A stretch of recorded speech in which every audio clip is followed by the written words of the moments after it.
दिया है ना, कोई छूटा तो नहीं है ना, वरना बाद में लोग यही कहेंगे घर की पहली शादी थी और हमको बुलाया ही नहीं। और वो मिस्टर शर्मा, उनके यहाँ तो आपने निमंत्रण भेज दिया है ना, उनके यहाँ हम लोग चांदी की पायल देकर आए थे उनकी बेटी को। अब देखिए हमारी बेटी की शादी में वो क्या ला कर देती हैं। अरे भाग्यवान, मैंने सबको निमंत्रण भेज दिया है, सबको बुला लिया है। हाँ सही कह रही हो, मिस्टर शर्मा के घर हमने अपनी औकात से ज्यादा का निमंत्रण किया था। बहुत अच्छा व्यवहार है हमारा उनसे। खैर जो भी हो, अब निमंत्रण देने के बाद ये उम्मीद करना कि वो लोग वापस लाकर वही चीज लौटा जाएं, ये तो बहुत बड़ी बात है। उस समय चांदी की कीमत भी थोड़ी कम थी, और आज तो देखो सोना चांदी सब आसमान छू रहा है। अब कौन ही किसको क्या देगा, इसलिए अगर ना भी दें तो बुरा मत मानना। मैं तो बुरा मानूंगी। मैंने भी जब उनके यहाँ चांदी की पायल दी थी तब हमारी भी हैसियत इतनी नहीं थी, पर व्यवहार को समझते हुए ही मैंने इतना कुछ किया। और अब हमारी बेटी की शादी है तो वो देखती हूँ कि क्या ला कर दी जाती हैं। वैसे भी उनके यहाँ से हमारा इतना अच्छा व्यवहार था, उन्हें आना भी चाहिए और अच्छे से निमंत्रण भी करना चाहिए। खैर चलिए, आपने सबको निमंत्रण भेज दिया। मैं तो सुबह से इधर उधर गांव में दौड़ दौड़ कर परेशान हूँ, एक एक से रस्म के लिए सबको बुलाना पड़ता है। और आप तो जानते ही हैं, आपकी श्रुति तो अपना निकल गई अपने काम पर, वो तो मुझे सुबह से दिखी नहीं कहीं। अब तुम फिर से शुरू हो गई मेरी बेटी श्रुति के पीछे। अरे श्रुति अपना काम पर नहीं जाएगी तो फिर उसकी कोचिंग की फीस कैसे भरी जाएगी? और फिर उस बच्ची को अभी आईएएस भी तो बनना है, और मैं नहीं चाहता उसके आईएएस बनने की राह में कोई भी रोड़ा आए। खैर कोई बात नहीं, वो उसे अपना काम करने दो। शादी की तैयारियां सब मैं करवा रहा हूँ ना तुम्हारे साथ मिलकर, और जो काम हो मुझे बताओ, मैं किसी को भेज दूंगा गाँव में बुलाने। तुम मत जाया करो, मत थका करो, मत परेशान हुआ करो, पर मेरी बेटी को भी मत परेशान करो तुम। क्या हुआ माँ, क्या बात है, क्या काम है, मुझे बताइए। मैंने 2 दिन की छुट्टी ली हुई है। मैं ना म्यूजिक क्लास गई हूँ अपने, और ना ही तो मैं कोचिंग गई माँ। मैं तो आपके साथ यहाँ रुकी हुई हूँ, मेरी बहन की शादी है। मैं ऐसे कैसे छोड़कर घर जा सकती हूँ माँ? मैं तो बाहर की सजावट साज सज्जा ये सब कुछ देख रही थी, घर संभाल रही थी माँ। और अब हम लोग इतने लोग ही तो हैं, तो घर भी देखना तो जरूरी है ना माँ, इसीलिए मैं ये सब कुछ संभाल रही थी। और मैंने खाना भी बनाकर रख दिया है। बाहर वाले हलवाई भैया जो खाना बना रहे हैं वो तो शादी वाला है। मैंने घर में आप सबके खाने के लिए और रिश्तेदारों के खाने के लिए खाना बना दिया है। चलकर आप लोग खाना खा लीजिए, मैं कहीं नहीं गई हूँ माँ, मैं 2 दिन तक घर पर ही हूँ। अरे नहीं नहीं बेटा, हम लोग नहीं खाएंगे खाना। क्या है ना कि आज तुम्हारी बहन की शादी है, तो हम लोग आज खाना नहीं खाएंगे। तुम एक काम करो, तुम अपना खा लो और जाओ देखो तुम्हारी बहन को, कीर्ति को देखो, उसने कुछ खाया पिया कि नहीं। रात में उसे पूरी रात बैठना पड़ेगा शादी में, कितना परेशान हो जाएगी मेरी बच्ची। जाओ तुम जाकर जरा उसका हाल चाल ले लो, जाओ। ठीक है माँ, मैं जाकर देखती हूँ। अब माँ को क्या ही बोलूं, माँ को कुछ बोलूंगी तो आज के दिन माँ परेशान हो जाएंगी। क्या ही कहूँ, कीर्ति तो मुझे अपने रूम में आने तक नहीं दे रही है। मुझसे बोलना तो दूर, मेरी तरफ देख भी नहीं रही है, मुझे अपने पास भटकने ही नहीं दे रही है। तो फिर मैं उससे क्या ही बात करूँ। खैर इस समय माँ और पापा से कुछ कहना ठीक नहीं, वो दोनों शादी के कामकाज में वैसे ही बहुत परेशान है। मुझे चलना चाहिए, मैं चलकर फिर से कीर्ति से बात करने की कोशिश करती हूँ। क्या पता वो मेरी बात सुनने लग जाए। पता नहीं क्यों मुझे कीर्ति का दिमाग अभी भी ठिकाने पर नहीं लग रहा है। ऐसा लग रहा है जैसे लड़की कुछ बवंडर करने वाली है। हे भगवान, सब कुछ बढ़िया रहे, बस इतनी कृपा करना। अरे अब खड़ी क्या हो गई, जा जल्दी, इतना सर पे काम है मेरे, और तुम लोगों की किसी को कोई फिक्र ही नहीं है। अरे शादी है आज तेरी बहन की, जा जल्दी जाकर उससे खाना वाना पूछ। जल्दी जल्दी, एक काम नहीं निपटाएगी तो दूसरा कब बताऊंगी। तेरा छुट्टी लेना ही बेकार हो जाएगा अगर इधर उधर ही खड़ी रही तू तो। हाँ हाँ माँ, जा रही जा रही। और हाँ, आपको ना वो हलवाई भैया बुला रहे थे, कह रहे थे कि कुछ सामान और मंगवाना पड़ेगा। जाइए जाकर जरा उनसे मिल लीजिए। और वो फूल वाला कहाँ रह गया जिसे आगे फूल लटकाने हैं? फूल अभी तक लगे नहीं दरवाजे पर। अरे तोरण ओरण लग जाना चाहिए था, देखने से घर पता चले। एक पुताई वाले को छोड़कर बाकी किसी ने अपने मन से अच्छा काम नहीं किया है। मैं ना सबके पैसे काट लूंगी। हाँ उस सामान अभी हलवाई भैया को और चाहिए? इतना कुछ तो दे दिया, अब क्या छूट गया? देखो ना भाग्यवान, जिंदगी भर की कमाई लगा दो तब पर भी कुछ ना कुछ कमी रह ही जाती है। मैं तो बस यही सोचता हूँ बिटिया की शादी अच्छे से हो जाए, उसमें कोई कमी ना रह जाए। ठीक है चलो फिर, ठीक है, तुम अपना तैयारियां देखो, मैं देखता हूँ हलवाई भाई को क्या चाहिए। हाँ जी, बिल्कुल सही। बिटिया की शादी अच्छे से हो जाए हमारे लिए इज्जत का सवाल है। हमारे घर की पहली शादी है। वैसे भी हमारे रुपए पैसे धन दौलत तो है नहीं जिसकी वजह से हमारा कोई सम्मान हो। अब यही एक शादी बची है, बढ़िया से अच्छे तरीके से हो जाए तो सब बढ़िया रहेगा। वरना तो फिर कुछ अगर इसमें कोई दिक्कत आई तो मोहल्ले वाले हमें ही परेशान करेंगे। हाँ हाँ भाग्यवान, तुम सही कह रही हो। ठीक है फिर तुम जाओ अपना तैयारियां देखो, मैं अपनी तैयारी देखता हूँ। अरे ओ जनरेटर वाले भैया, जनरेटर वाले भैया, अरे इधर वाला घर है।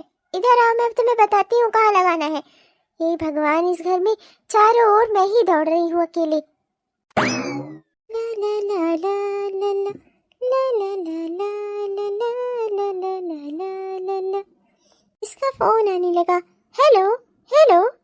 हेलो हेलो कीर्ति। हाँ रोहित बोलो, मैं कीर्ति ही बात कर रही हूँ। बताओ मुझे, जरा जल्दी बताना। क्या है ना कि आज मेरे पास टाइम नहीं है, आज रात को मेरी शादी है, मैं तैयारी कर रही हूँ, अभी मेरे पास टाइम नहीं है। अब मैं शादी के बाद ही तुमसे बात कर पाऊंगी। क्या है ना कि 4-5 पार्लर वाली लड़कियां मेरा वेट कर रही हैं, सब लाइन में लगी हुई है, कौन मेरा मेकअप करे। अरे तो तुम सच में शादी करने जा रही हो? मुझे तो लगा कि तुम ऐसे ही कह रही हो। कीर्ति, मत करो ना ये शादी। क्यों तुम अपनी और मेरी, हम दोनों की जिंदगी बर्बाद कर रही हो? पागल मत बनो। तो तुम क्या चाहते हो? मैं क्या ऐसे ही जिंदगी भर सिर्फ तुमसे बातें ही करती रहूं? तुम पागल हो क्या? तुम अच्छी तरीके से जानते हो मेरे पापा बहुत बड़े बिजनेसमैन हैं, वो कभी भी तुम्हारे से मेरी शादी नहीं होने देंगे। तुम्हारे पापा भी बड़े बिजनेसमैन हैं, पर मेरे पापा के बराबर तो नहीं है ना। और तुम्हारे पापा भी कभी इस रिश्ते के लिए नहीं मानेंगे। तो जब हम दोनों के परिवार इस रिश्ते के लिए नहीं मानेंगे तो फिर बेकार में बात बढ़ाए क्या फायदा। इसलिए मैं अपना जहाँ मेरा मन कर रहा है वहाँ शादी कर ले रही हूँ। तुम्हारा दिल जहाँ करे तुम वहाँ कर लो, बाकी हम लोग मिलते जुलते रहेंगे, कोई दिक्कत की बात नहीं है। ऐसे कैसे यार? मैं तो तुम्ही से प्यार करता हूँ ना, तो मैं तुम्ही से शादी करूंगा। और तुम भी मुझसे प्यार करती हो तो तुम मुझसे शादी करो। इस तरीके से अलग अलग शादी करने का क्या फायदा? मैं मानता हूँ मैं भी रॉयल फैमिली का हूँ, मेरे यहाँ भी शादी को लेकर बहुत झगड़े होने वाले हैं, पर तब पर भी मैं तुमसे शादी करने के लिए तैयार हूँ। तुम मेरे बारे में सोचो ना। यही तो मैं सुनना चाहती थी, इसीलिए तो मैंने इस शादी की बात को यहाँ तक बढ़ाया। मैंने सोच ही रखा था, देखती हूँ कि तुम क्या करते हो। यार प्लीज ऐसा मत करो, प्लीज मुझे मत छोड़ो। मैं तुम्हारे बगैर नहीं रह पाऊंगा। मैं तो तुमसे बहुत प्यार करता हूँ। मानता हूँ कि जिससे तुम्हारी शादी हो रही है वो इंसान मेरे से भी ज्यादा बड़ी खानदान और बड़े पैसे वाला है, पर मेरे बारे में भी तो सोचो ना। मैं भी तो तुमसे बहुत प्यार करता हूँ। प्लीज प्लीज मेरे साथ ऐसा मत करो। आई एम सॉरी, अब मैं क्या कर सकती हूँ? मैंने उससे भी शादी का वादा कर लिया है। आज वो बारात लेकर मेरे घर आ रहा है, तो क्या करूँ मैं? क्या मैं शादी के मंडप में ही ना जाऊँ? ऐसा तो नहीं कर सकती ना मैं, मुझे जाना तो होगा ही, और ये शादी भी करनी होगी। तुम फोन रखो, अब मैं तुमसे अभी ज्यादा बात नहीं कर सकती, हर कोई मेरे आसपास ही लगा है। नहीं प्लीज यार, मेरी बात तो सुनो। Hello hello. कीर्ति, वो तो तैयार हो रही है क्या? तो भूख वूख लगी है तुझे? मैं कुछ तेरे खाने पीने के लिए लेकर आऊँ क्या? मैंने एक वो पार्लर वाली को फोन कर दिया है, वो बस आती ही होगी, वो आकर तुझे तैयार कर देगी, तो टेंशन मत ले। आ गई ये फिर से। मुझे ना बस एक ही बात की टेंशन है, तुम मेरे रूम में बार बार मत आओ। मुझे ना आज के दिन तुम कम से कम गुस्सा मत दिलाओ। तुम्हारी शक्ल देखकर मुझसे नफरत हो रही है तुमसे। तुम बार बार मेरे कमरे में क्यों चली आती हो? मैं तैयार हो लूंगी, मुझसे ज्यादा आता है क्या किसी पार्लर वाली को जो तुम बुला बुला कर लेकर आ रही हो? मेरे पार्लर के लिए ना कोई प्रोफेशनल मेकअप आर्टिस्ट चाहिए थी जो बाहर शहर से आती। पापा से वो तो किया नहीं गया, तो अब मैं अपने आप से कर लूंगी, मुझे किसी की जरूरत नहीं है। और तुम भी मेरे रूम से चली जाओ और मेरे रूम में बार बार मत आया करो, गुस्सा आती है मुझे तुम्हें देखकर। समझ में आई तुम्हारे? चलो निकलो यहाँ से, चलो। बहन, कम से कम आज के दिन तो ये गुस्सा थूक दे। आज रात को तेरी शादी हो जाएगी, कल तो विदा हो जाएगी, हमसे दूर चली जाएगी तू। कम से कम आज के दिन के लिए तो ये गुस्सा छोड़ दे। हम सबके साथ अच्छे से रह बहन, हम सबके साथ। आज तेरा ये आखिरी दिन है इस घर में, फिर अब तो शादी के बाद ही इस घर में आ पाएगी। बहन, मेरे बारे में नहीं सही तो कम से कम मम्मी पापा के बारे में तो सोच। इस शादी की भागदौड़ में वो पहले से ही बहुत परेशान है, और अगर इस तरीके से तेरा व्यवहार देखेंगे वो तो उन्हें कितना दुख होगा। बहन, आज तेरी शादी हो जाएगी, फिर तू इस घर को छोड़कर हमेशा के लिए अपने पति के साथ चली जाएगी। बहन, कम से कम आज तो अच्छे से मुझसे बात कर ले। मैं तो तुझसे बहुत प्यार करती थी, जब से तू छोटी थी तब से, और आज भी करती हूँ, हमेशा करती रहूंगी। बस तू पता नहीं क्यों मुझसे नाराज रहती है। मैं सच में कसम खाकर कहती हूँ, मैंने तुझसे कभी कोई जलन नहीं की। तू मेरी छोटी बहन है, मेरी आंखों के आगे मैंने तुझे बड़ा होते हुए देखा है। मैं तुझसे बहुत प्यार करती हूँ बहन। प्लीज बहन, आज से तो कम से कम मेरे साथ और मम्मी पापा के साथ अच्छे से पेश आ। प्लीज, मैं तेरे आगे हाथ जोड़ती हूँ। बस करो, मुझे ना तुम्हारा लेक्चर नहीं सुनना है यहाँ पर। चलो निकलो मेरे रूम से बाहर, अब दोबारा आना नहीं अंदर। चाहती हो ना कि मैं शांत रहूं, मेरी आवाज घर के बाहर तक न जाए, आए हुए रिश्तेदारों को और लोगों को न सुनाई दे, तो अपनी ये मनहूस सूरत ना मुझे थोड़ा कम दिखाया करो। चलो जाओ यहाँ से, चलो जाओ। शादी मेरी हो रही है लेकिन दुख तुमको हो रहा है, अफसोस हो रहा होगा ना। मेरी बड़ी बहन हो तुम, पर तुमसे पहले मेरी शादी हो रही है। उस लड़के ने तुम्हें छोड़कर मुझे चुना और उसके घर वालों ने भी। अफसोस तो तुम्हें होती ही होगी। चलो अब निकलो यहाँ से, मुझे ना तुम्हारी ये रोनी सूरत नहीं देखनी। हटो, जाओ यहाँ से, जाओ। जब देखो तब मुंह उठाकर मेरे रूम में चली आएगी। इसको तो मैं बर्दाश्त ही नहीं कर पाती, ना इस कमरे में, ना इस घर में और ना ही इस दुनिया में। मेरा नसीब कितना अच्छा है। मेरी शादी भी हो रही है तो एक सरकारी नौकरी वाले लड़के के साथ, और जो मुझे पसंद करता है वो भी इतने बड़े ज्वेलर्स के खानदान का बेटा है। मेरे तो दोनों हाथ में लड्डू है। चलो जाने दो, अगर शादी इस क्लर्क से हो रही है तो क्या हो जाता है।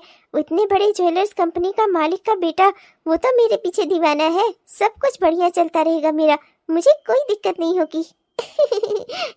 मेरे जैसे दिमाग वाले लोगों के लिए ही है ये दुनिया, बाकी और कोई इस दुनिया में रहने लायक ही नहीं है। ओह अच्छा, तो तुम अपनी शादी की तैयारी कर रही हो। आज से तुम्हारी शादी है ना, तो तुमने डिसाइड कर लिया कि तुम उस क्लर्क से ही शादी करोगी। हाँ, अब क्या ही कर सकते हैं। ज्वेलर्स कंपनी का मालिक का बेटा, वो भी संजय भाटिया, वो भी कह रहा था मुझसे शादी करने के लिए, पर मैं सोच रही हूँ कि पता नहीं मैं उसके घर वाले मुझे अपनाएं कि नहीं। तो इसीलिए मैं सोच रही हूँ कि मैं इस क्लर्क बाबू से ही शादी कर लूँ और रिश्ता अपना उस संजय भाटिया से भी रखूंगी। दिक्कत की क्या बात है, उधर से भी पैसे आते रहेंगे और इधर के क्लर्क बाबू तो मेरे पति बन ही जाएंगे, तो इनकी तो सारी कमाई पे मेरा हक हो ही जाएगा। 10-20 हजार जो भी होगा उस सब पे मेरा अधिकार हो जाएगा। अच्छा, तो मुझे तो लगता था कि तू दिमाग वाली है, पर तेरी बातें सुनकर तो लग रहा है कि तू बेहद बेवकूफ है। क्या मतलब है तुम्हारा? अरे तू लाखों करोड़ों की प्रॉपर्टी सिर्फ कुछ हजार के लिए छोड़ रही है। अरे वो संजय भाटिया, अरे वो इतने बड़े ज्वेलर्स कंपनी के मालिक राजीव भाटिया का बेटा है, तुझे पता भी है। अरे उसके बेटे का मतलब है कि वो सारा बिजनेस सब कुछ एक दिन उसी का होना है, और आज नहीं तो कल उसके घर वाले तुझे अपना ही लेंगे। मेरे ख्याल से तो ये क्लर्क बाबू से इस शादी का आइडिया तुझे ड्रॉप कर देना चाहिए और उस संजय भाटिया से शादी कर लेनी चाहिए। मेरे हिसाब से यही सही रहेगा। अरे तू ये क्या बोल रही है? अब ऐसा कुछ नहीं हो सकता, समझने की कोशिश कर। आज ही रात को है शादी, और वो भी मैं जवाब दे चुकी हूँ। मैं तो शादी उस क्लर्क बाबू से ही कर रही हूँ, बाकी वो संजय भाटिया से जो है वैसे चलता रहेगा। दिक्कत क्या है इसमें? मैं तो तुझे बड़ा समझदार समझती थी कीर्ति, पर तू निकली सबसे बेवकूफ। 20,000 रुपयों के चक्कर में तो इतने लाखों रुपयों को ठुकरा रही है। अरे तुझे क्या लगता है, अगर तू किसी और से शादी कर सकती है तो क्या संजय भाटिया नहीं कर सकता? आज नहीं तो कल उसके माँ बाप भी तो उसकी शादी करवाएंगे।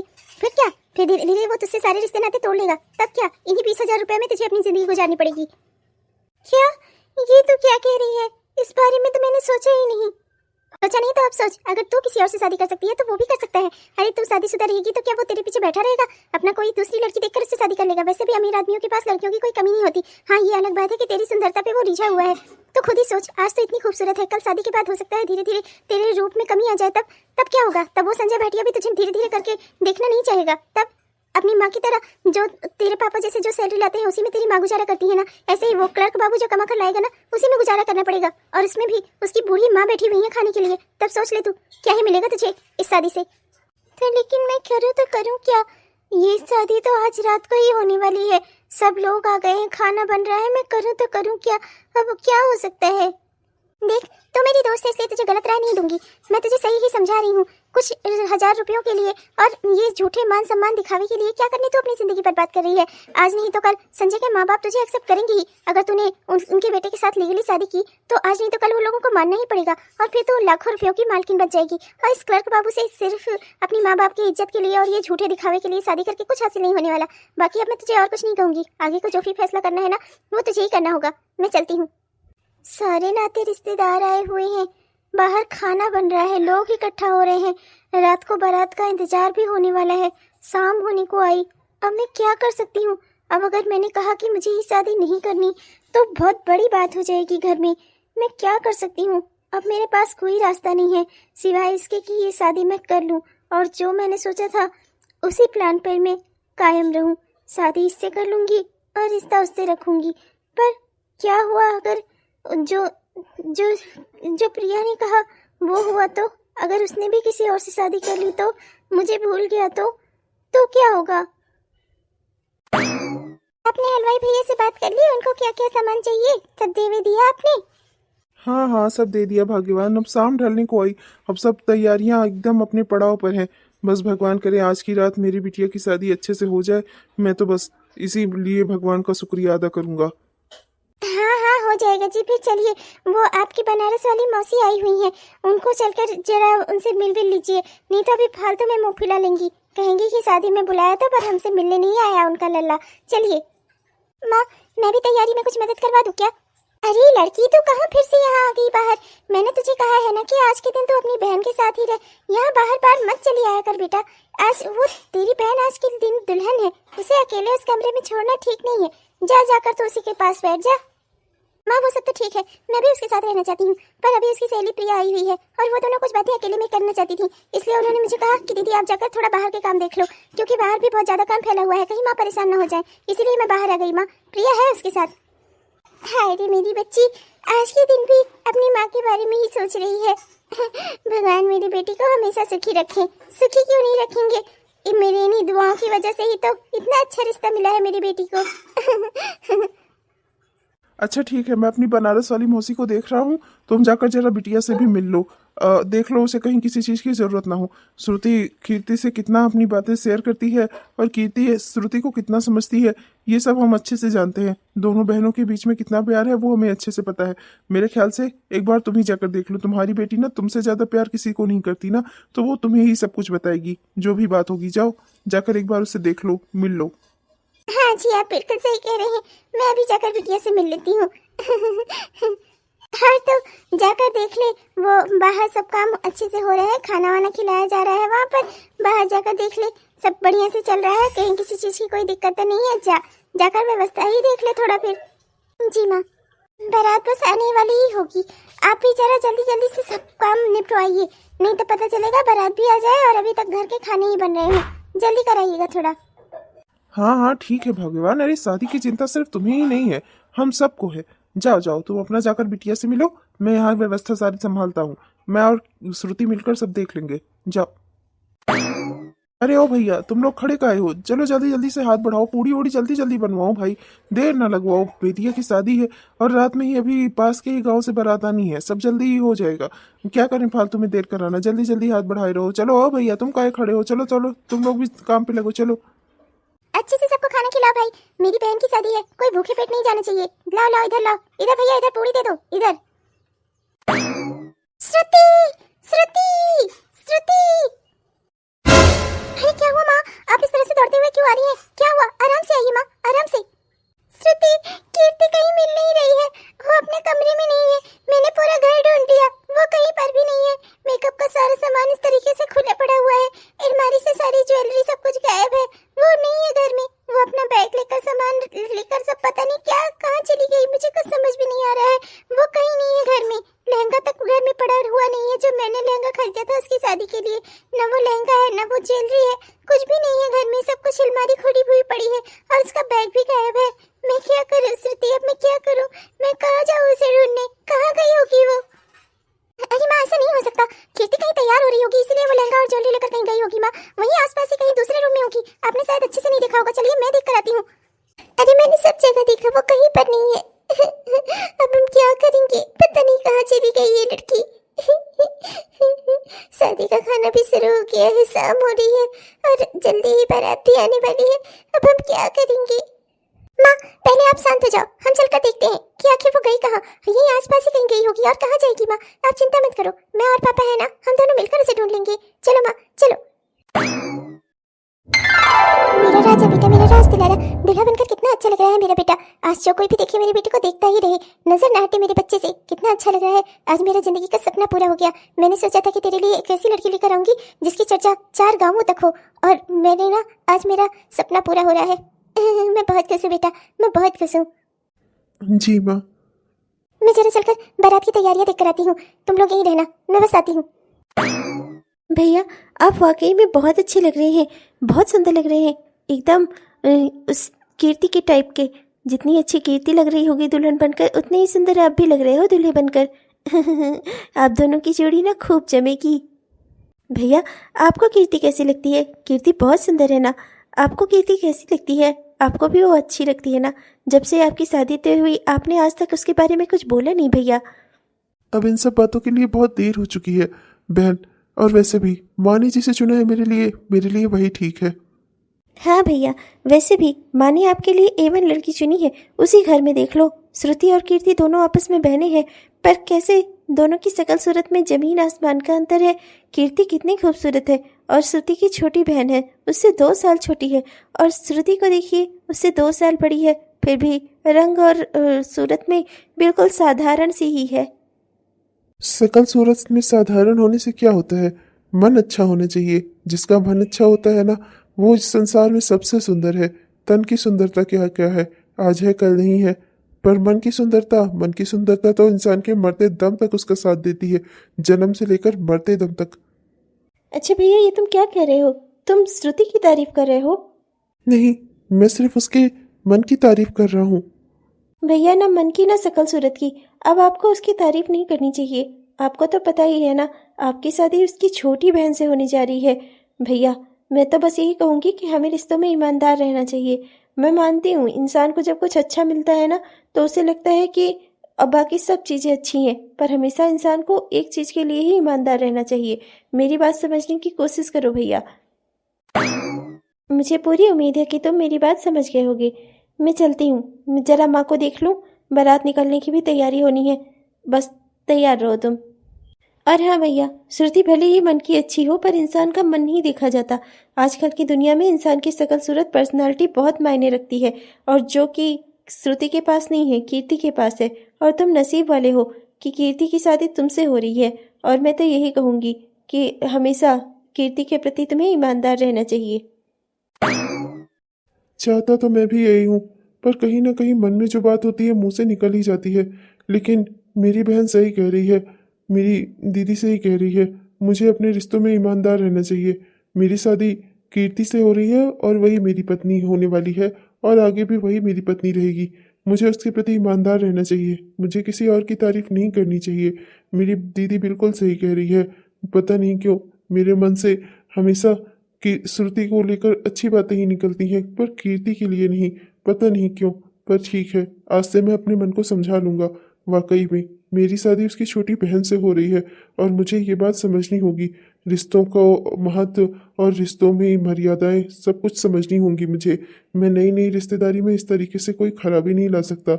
मुझे अपने मन पर, अपने भावनाओं पर कंट्रोल करना होगा, और मुझे ये समझना होगा कि मेरी शादी कीर्ति से हो रही है और वही मेरी पत्नी है। बस अब आज के बाद से ना तो मैं श्रुति की ओर देखूंगा, और ना ही उसकी तारीफ करूंगा, और ना ही तो उसकी कोई बात सुनूंगा, और ना ही उसे समझने की या उसकी कोई तारीफ करने की कोशिश करूंगा। आज के बाद से मेरे लिए जो है सब कीर्ति है, और कीर्ति ही रहेगी। आज के बाद से मैं श्रुति की ओर देखूंगा भी नहीं। श्रुति कीर्ति की बड़ी बहन है, और मैं रिश्तों की मर्यादाओं को समझूंगा। जो भगवान ने नसीब में लिखा है उसे खुशी खुशी स्वीकार करूंगा। इस तरीके से अपना मन भटका कर ना अपने आप को और ना ही अपने और रिश्तों को परेशान करूंगा। आइंदा से मैं कभी भी श्रुति का नाम ही नहीं लूंगा। तुम लोग क्या कह रहे हो? वो लड़की इस तरीके से हमारी नाक कटाकर चली गई। अरे कहाँ गई वो? हे भगवान, अब मैं क्या जवाब दूंगा? तुम्हें पता है बारात आधे रास्ते पहुंच भी गई है, वो लोग बस आने वाले ही हैं। अब हम क्या करेंगे बताओ मुझे?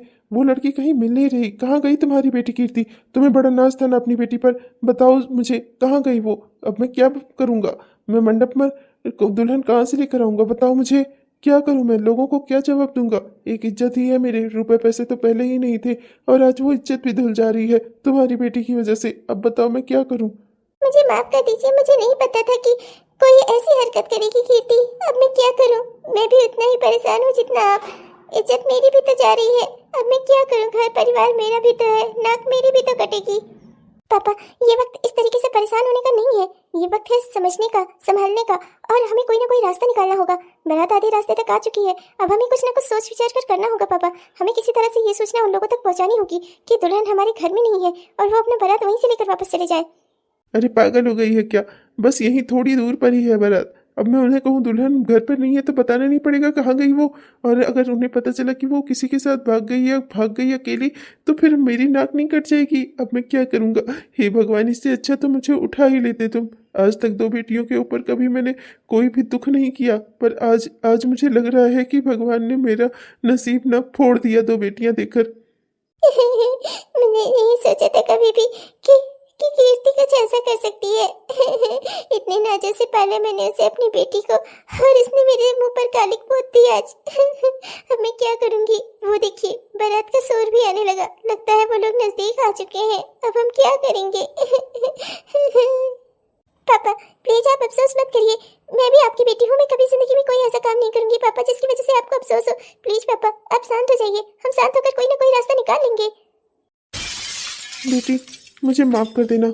मेरे दिमाग में एक रास्ता तो आया है, पर पता नहीं वो लोग इस बात को मानेंगे कि नहीं। पर अगर वो लोग मान गए तो क्या तू ये बात मानेगी अपने बाप की इज्जत बचाने के लिए? क्या तू मुझ पर ये एहसान करेगी? पापा अगर ऐसा कुछ है ना जो मेरे करने से हो सकता है ना, तो मैं अपनी जान देने को भी तैयार हूँ। आप बस कहकर देखिए। आप कहना क्या चाहते हैं, कुछ मुझे भी बताएंगे? उन लोगों को आ जाने दो, सबके सामने ही बात हो जाएगी। हम उन लोगों से अकेले में बात करेंगे, देखते हैं क्या होता है। अब तो हमारी इज्जत भगवान के हाथ में ही है। पता नहीं ये क्या होने वाला है दोस्तों। ये जानने के लिए ना आपको कल तक का इंतजार करना होगा दोस्तों। इसके आगे की कहानी ना हमारे कल की वीडियो में आएगी। तब तक के लिए मैं चलती हूँ दोस्तों, मिलूंगी आपसे कल के वीडियो में। और हाँ दोस्तों, आपने हमारा यह वीडियो पूरा देखा इसके लिए आपका दिल से बहुत बहुत धन्यवाद दोस्तों। अगर वीडियो अच्छा लगा तो कृपया वीडियो को लाइक और चैनल को हमारे सब्सक्राइब जरूर कर लीजिएगा दोस्तों। और हाँ दोस्तों, अपने प्यारे प्यारे कमेंट्स भी हमें जरूर लिखिएगा। आपके प्यारे प्यारे कमेंट्स का ना हम दिल से इंतजार करते हैं दोस्तों। तब तक के लिए हम चलते हैं, मिलेंगे आपसे कल के वीडियो में। तब तक के लिए बाय बाय।